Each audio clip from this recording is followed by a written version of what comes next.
ஹர்ஷாயை இயக்கிய வேதா தி புரூட்டல் 1960கள் என்ற அதிரடி நாடகத்தில் டாக்டர் சிவராஜ்குமார் மற்றும் கனவி லக்ஷ்மண் நடித்துள்ளனர். இப்படத்தில் உமாஸ்ரீ, அதிதி சாகர், ரகு சிவமுக்கா, ஜக்கப்பா, செல்வராஜ், பரத் சாகர், பிரசன்னா, வினய், சஞ்சீவ் மற்றும் பலர் நடித்துள்ளனர். குரி பிரதாப் துணை வேடங்களில் நடித்துள்ளார். அர்ஜுன் ஜன்யா இசையமைத்துள்ளார். சுவாமி ஜே. கவுடா காட்சிகளை படமாக்கினார். தீபு எஸ். குமார் படத்தொகுப்பு செய்துள்ளார். கீதா பிக்சர்ஸ் பேனரில் கீதா, சிவராஜ்குமார் மற்றும் ஜி ஸ்டுடியோஸ் இணைந்து இப்படத்தை தயாரித்துள்ளனர். சிவராஜ்குமாரின் சமீபத்திய சில படங்களின் பாக்ஸ் ஆபீஸ் முடிவுகள் அவரது மகத்தான புகழுடன் சுவாரஸ்யமாக இணைக்கப்பட்டுள்ளன. அவர் ஒரு வாரிசாக மற்றும் ஒரு விசிறியாக நேசிக்கப்படும் அளவு குறித்து நிச்சயமற்ற சந்தேகம் இல்லை. இருப்பினும் ஒரே நேரத்தில் அவரது திரைப்படங்கள் சில வழிகளில் அல்லது வேறு வழியில் ஒருவர் எதிர்பார்க்கும் வணிக ஒப்புதலை காணவில்லை.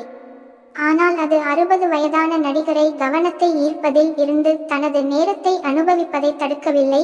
மேலும் அவரது எஞ்சியிருக்கும் முன்னணி மனித ஆண்டுகளை மிகச் சிறப்பாக பயன்படுத்த தெளிவாக முடிவெடுக்கிறது. இதேபோன்ற முறையில் ஒருவர் தனது நிலைப்பாட்டில் ஒரு மாற்றத்தை கவனிக்கிறார், ஏனெனில் அவர் படிப்படியாக குறிப்பிடத்தக்க மற்றும் குறிப்பிடத்தக்க விவாதங்களுக்கு இடமளித்து தனது படங்களில் மைய இடத்தை பெறுகிறார் மற்றும் அவரது அந்தஸ்து அவரது மில்லியன் கணக்கான ரசிகர்களுக்கு ஒரு வகையான ஈர்ப்பாக செயல்பட அனுமதிக்கிறது.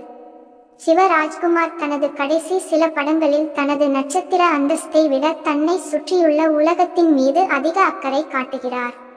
இயக்குனரும் நடன இயக்குனருமான ஏ. ஹர்ஷாவுடன் 4வது முறையாக இணைந்து நடித்த வேதா இதற்கு ஒரு சிறந்த உதாரணம். வேதா சந்தேகத்திற்கு இடமின்றி ஒரு பழிவாங்கும் கதை மற்றும் ஏ. ஹர்ஷா அதை தெளிவுபடுத்துகிறார். ஒருபுறம் எழுத்தாளர் வேதாவின் புராண கதையை உருவாக்குவதற்கும் 1960கள் மற்றும் 1980களில் அமைக்கப்பட்டுள்ள கவர்ச்சியான உலகிற்கு நம்மை வழிநடத்துவதற்கும் இதை ஒரு ட்ரோப்பாக பயன்படுத்துகிறார்.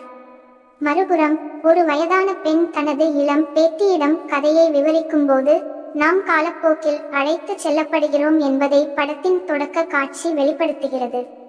இருப்பினும் மறுபுறம் படத்தின் முக்கிய பிரச்சினையான பெண்களுக்கு எதிரான பாலியல் வன்முறை காலகட்டத்தை பொருட்படுத்தாமல் இன்றும் மிகவும் பொருத்தமானது என்பதை வலியுறுத்த அவர் மீண்டும் எண்ணுதல் மையக்கருத்தை பயன்படுத்துகிறார். வேதா தான் இன்று வரை ஏ. ஹர்ஷாவின் மிகவும் விவேகமான படம் இது மற்றும் பல வழிகளில். இது முக்கிய நீரோட்டத்தில் மூழ்கியிருந்தாலும் எழுத்தாளர் இயக்குனர் அத்தகைய தெளிவை காட்டுகிறார். நீங்கள் முழு நேரமும் திரையில் ஒட்டிக்கொண்டிருக்க வாய்ப்புள்ளது. கடுமையான தலைப்பை தேர்ந்தெடுப்பதற்காக அவர் பிறவுனி புள்ளிகளை தேடுவது சில பிரிவுகளில் தோன்றினாலும் முழு முக்கிய குழுவுடன் சேர்ந்து தங்கள் செய்தியை வீட்டிற்கு அனுப்புவதில் சமரசம் செய்யாமல் இருப்பதை பார்வையாளர் உணர்ந்தார். பெண் நடிகர்கள் தங்கள் தசைகளை நெகிழ வைப்பதற்கு ஒரு சிறந்த தளத்தை வழங்குவதன் மூலம் திரைப்படம் முதன்மையாக செயல்படுகிறது. ஆனால் அணுகுமுறை நிச்சயமாக சத்தமாகவும் விரும்பத்தகாததாகவும் இருக்கிறது, சில பகுதிகளில் பயமுறுத்துகிறது. கூடுதலாக எழுத்து எப்போதாவது அதன் பெண்களை மனிதாபிமானப்படுத்த மறுக்கிறது. இது சிவராஜ்குமார் படம் இல்லை என்பது படத்தின் மிக தெளிவான அம்சங்களில் ஒன்றாகும், மேலும் இது பார்வையாளரை பிடிக்க வாய்ப்புள்ளது. டைட்டில் கேரக்டரில் நடித்தாலும் பாடத்திற்கு முக்கியத்துவம் கொடுப்பதில் பழம்பெரும் நடிகர். ஆக்ஷன் காட்சிகளில் அவரது நட்சத்திரம் பாராட்டப்பட்டாலும் அதில் ஒன்றும் பெரிதாக தெரியவில்லை, இது அதிர்ஷ்டம். ஏ. ஹர்ஷா தனது 2 பெண் கதாபாத்திரங்களான அதிதி சாகர், சுவேதா சங்கப்பாவாகவும் மற்றும் கனவி லக்ஷ்மண், வேதாவின் மனைவி புஷ்பாவாக ஆகியோர் வேதாவின் முழு தத்துவமும் ஆக்ரோஷமானதாக இருந்தாலும் மிகப்பெரிய மற்றும் சிறந்த குத்துக்களை வழங்குவதில் ஆர்வமாக இருப்பதாக தெரிகிறது. கனவி லக்ஷ்மண் தனது அப்பட்டமான மேச்சோ நடிப்பின் மூலம் அறியப்படாத பிரதேசத்திற்குள் நுழைந்தாலும் அதிதி சாகர் திருட்டுத்தனமான கிட்டத்தட்ட குளிர்ச்சியான திரையில் இருப்பதன் மூலம் தனது முதல் வெளியரங்கில் ஈர்க்கிறார். இரு நடிகர்களும் ஒவ்வொரு முறையும் ஒரு கத்தியை எடுக்கும்போது திரையை ஒளிரச் செய்கிறார்கள். மஜா டாக்கீஸில் பணியாற்றியதற்காக மிகவும் பிரபலமான ஸ்வேதா சங்கப்பாவும் ஒரு கணிசமான பாத்திரத்தை பெறுகிறார், மேலும் நடிகை ஒரு மறக்க முடியாத நடிப்பை வெளிப்படுத்துகிறார். பழம்பெரும் நடிகை உமாஸ்ரீ, மீனா பொன்னப்பா, ரகு சிவமுக்கா, ஜக்கப்பா, செல்வராஜ், வினய் பிடப்பா உள்ளிட்ட பலர் மீதமுள்ள நடிகர்களாக உள்ளனர். படத்தின் கலை இயக்குனரான ரவி சண்டேக்லு மற்றும் படத்தின் ஒளிப்பதிவாளர் சுவாமி ஜே கவுடா ஆகியோர் வேதாவின் வசீகரிக்கும் உலகத்தை உருவாக்க ஒத்துழைத்ததற்காக சிறப்பு அங்கீகாரத்திற்கு தகுதியானவர்கள். சண்டேக்லு செட் துண்டுகள் மற்றும் அலங்காரங்களை குறைந்தபட்சமாக வைத்திருக்கும் அதே வேளையில் தயாரிப்பு வடிவமைப்பை மிகவும் வெளிப்படையானதாக மாற்றுவதை தவிர்த்து கவுடா காட்சி தட்டுகளை அழிவு மற்றும் சோகத்தின் உணர்வை வெளிப்படுத்துகிறார். முடக்கிய சாம்பல் நிற டோன்கள் மற்றும் அற்புதமான சூடான வண்ணங்களின் கலவையானது கச்சிதமாக வேலை செய்கிறது.